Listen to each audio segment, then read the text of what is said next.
Hello 11th standard student. இப்போ நம்ம உங்க டெக்ஸ்ட் புக்ல எக்ஸசைஸ் 10.3ல கொஸ்டின் நம்பர் 10ல இருந்து நம்ம ஒர்க் அவுட் பண்ணலாம். செயின் ரூல் யூஸ் பண்ணி டிஃபரன்சியேஷன் எப்படின்றத தான் நம்ம இங்க பண்ணிட்டு இருக்கோம். y is equal to cos of என்ன கொடுத்துருக்காங்க a cube plus x cube ன்னு கொடுத்துருக்காங்க. So this is again a function of a function. cos ஃபங்க்ஷனுக்குள்ள இன்னொரு function a cube plus x cubeங்கிற ஃபங்க்ஷன் இருக்கு. ஸோ நம்ம இங்கே செயின் ரூல் தான் யூஸ் பண்ணணும். அப்போ புட் u ஈக்குவல் டு இந்த உள்ள இருக்கு இல்லையா ப்ராக்கெட்குள்ள அந்த ஃபங்க்ஷனை நீங்கள் யூன்னு எடுத்துக்காங்க a cube plus x cubeன்னு. அப்போ y என்ன ஆயிரும் நமக்கு y is equal to cos uன்னு ஆயிரும். இப்போ செயின் ரூல் எழுதிக்கலாம். ஃபங்க்ஷன் வந்து yல இருக்கனால dy by dx is equal to dy by du into du by dx. இந்த y is equal to cos of a cube plus x cube இருக்குல்ல, இந்த a cube வந்து constant, x cube மட்டும்தான் variable. Okay, அதை ஞாபகம் வச்சுக்கோங்க. இப்போ நம்ம dy by du போட்டுக்குவோம். dy by du எந்த ஃபங்க்ஷனை பார்க்கணும்? dy by du போடும்போது y பார்க்கணும். y equal to cos u, அதோட differentiation minus sin u. And du by dx போடும்போது எந்த ஃபங்க்ஷனை பார்க்கணும்? u-வை டிஃபரன்ஷியேட் பண்ணணும் வித் ரெஸ்பெக்ட் டு x. அப்போ du by dx is equal to a cube, இது வந்து கான்ஸ்டன்ட், a cube வந்து கான்ஸ்டன்ட், அதோட டிஃபரன்சியேஷன் 0 ஆயிரும். அப்புறம் பிளஸ் x கியூபுக்கு டிஃபரன்சியேஷன் என்னது? 3x ஸ்கொயர் அப்படின்னு வந்துடும். இந்த 0 பிளஸ்ன்னு நம்ம எழுத வேண்டிய அவசியம் இல்லை, வேணும்னா எழுதிக்கலாம், இல்லாட்டி நீங்கள் வந்து அதை டைரக்டாவே 3x ஸ்கொயர்னு எழுதிக்கலாம். ஓகே, இப்போ செயின் ரூல்ல நம்ம அப்படியே சப்ஸ்டிட்யூட் பண்ணிடலாம். therefore dy by dx is equal to dy by du எங்க இருக்கு? dy by du is minus sin u into du by dx என்னது? பிராக்கெட்ல போடுங்க 3x ஸ்கொயரு.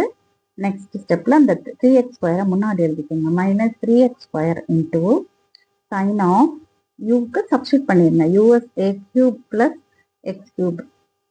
ஏன் வந்து இந்த இதை பிராக்கெட் போட்டு முன்னாடி எழுத சொல்றேன் அப்படின்னா, இந்த 3x ஸ்கொயரை இந்த யூவோட மல்டிப்ளை பண்ணிடக்கூடாது.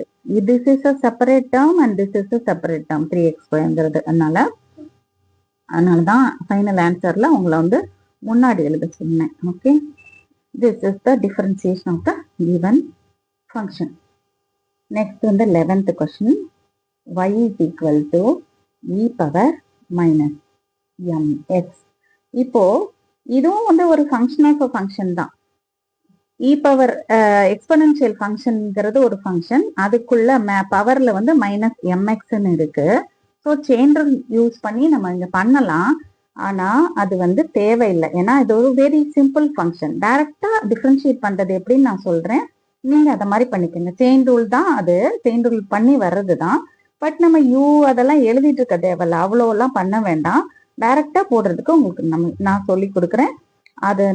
அது எப்படி வருதுன்னா அந்த செயின் ரூல் வச்சு வர்றது தான். பட் நீங்க வந்து அவ்வளோ எழுதாம டைரக்டா போட்டுடலாம். ஸோ இ பவர் எக்ஸ்க்கு டிஃபரன்சியேஷன் என்னது? இ பவர் எக்ஸ் தான். e பவர் மைனஸ் எக்ஸ்க்கு டிஃபரன்சியேஷன் என்னது?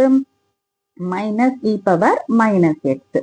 இங்க எக்ஸ் இருக்கிற இடத்துல என்ன இருக்கு? நமக்கு மைனஸ் எம்எக்ஸ் இருக்கு, அதனால இ பவர் மைனஸ் எம்எக்ஸ். இப்போ செயின் ரூல்ல என்ன பண்ணுவோம்? அந்த பவர்ல இருக்கிற ஃபங்க்ஷனை ஒரு யூன்னு கன்சிடர் பண்ணி அதோட டிஃபரன்சியேஷனை போட்டு மல்டிப்ளை பண்ணுவோம். இங்க நம்ம அதெல்லாம் எழுதாம இப்போ டைரக்டா போட போறோம். இப்போ இந்த மைனஸ் எம்எக்ஸ் உடைய டிஃபரன்சியேஷனை இதோட நம்ம ப்ராடக்ட் போட்டுற போறோம், அவ்வளவுதான். So the differentiation will be over. அப்போ மைனஸ் எம்எக்ஸோட டிஃபரன்சியேஷன் என்ன நமக்கு? இப்போ மைனஸ் எம்எக்ஸ் இருக்கு, இதோட டிஃபரன்சியேஷன் போடும்போது இந்த மைனஸ் எம் வந்து நமக்கு கான்ஸ்டன்ட், எக்ஸுக்கு differentiation 1. So this will be equal to minus M. அதனால இன்டூ மைனஸ் எம். அப்போ டிஃபரன்சியேஷன் எப்படி என்ன ஆயிடுச்சு? Minus M into e power minus MX. ஒரே ஸ்டெப்ல சொல்லிடலாம் ஆன்சரை. என்ன?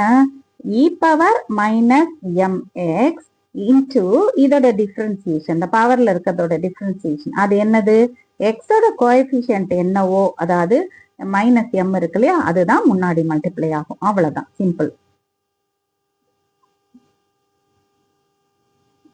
Okay.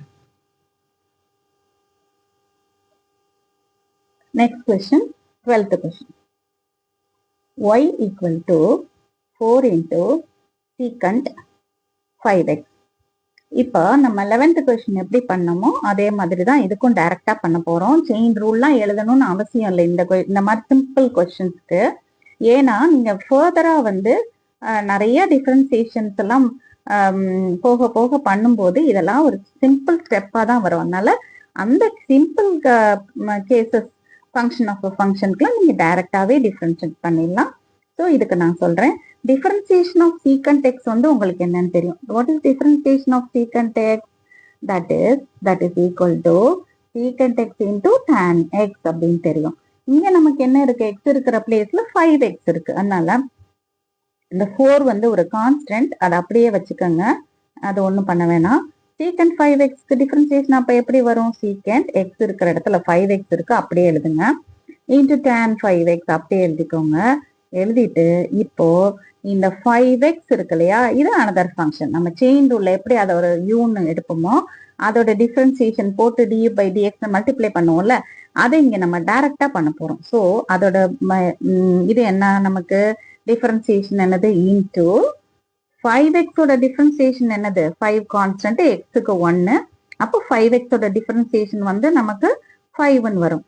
அதனால இன்டூ 5, அவ்வளவுதான். இந்த 5 வந்து எங்க மல்டிப்ளை பண்ணணும், முன்னாடி கொண்டு வந்துடணும், இங்க வந்துடணும், 4 into 5 இதோட வந்து மல்டிப்ளை ஆயிடணும். அதனால 20 என்ன வரும், secant 5x tan 5x. So இந்த மாதிரி ஃபங்க்ஷன்ஸ்லாம் ஃபர்தரா நிறைய டிஃபரன்சியேஷன்ஸ் நீங்க பண்ணும்போது வரும். அப்ப நீங்க டக்குன்னு ஆன்சர் சொல்லிடலாம். எப்படி சொல்லிடலாம், 4 கான்ஸ்டன்ட் அதை அப்படியே வச்சுக்குவீங்க, secant 5x secant 5x into tan 5x. இந்த 5x வந்து ஒரு ஃபங்க்ஷன், அதுல வந்து எக்ஸுக்கு 1 அந்த 5 மட்டும் வரும், அந்த 5 அதோட மல்டிப்ளை பண்ணிட வேண்டியதான், கான்ஸ்டன்டோட சேர்த்து மல்டிப்ளை பண்ணிட வேண்டியதான். So this is the differentiation. நீங்க வந்து நிறைய ப்ராக்டிஸ் பண்ணிக்கோங்க, அப்பதான் உங்களுக்கு டிஃபரன்சியேஷன் ஈஸியா இருக்கும். Will continue in the next video. Okay.